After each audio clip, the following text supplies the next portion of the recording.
total masjid para syuhada yang di Krian Gading, masjid pembangunan selama gempa yang dibangun 2 kali Presiden Jokowi datang ke Krian Gading.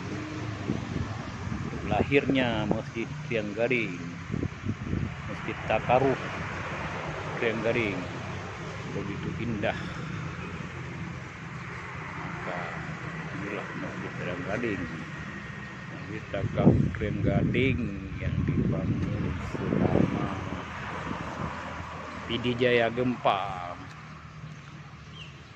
Maka Presiden Jokowi 2 kali datang ke Masjid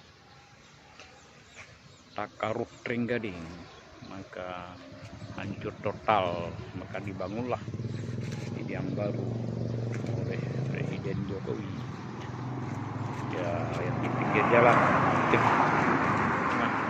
Gede Krian Gading.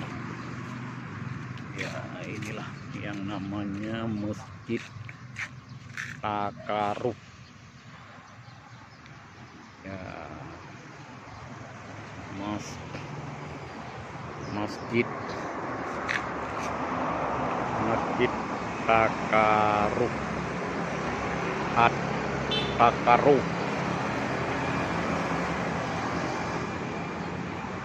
Takaruf Krian Gading, Kecamatan Krian Gading, Kabupaten Pidijaya.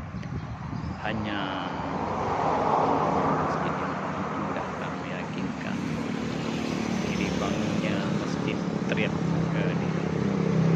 Maka sekian dan terima kasih.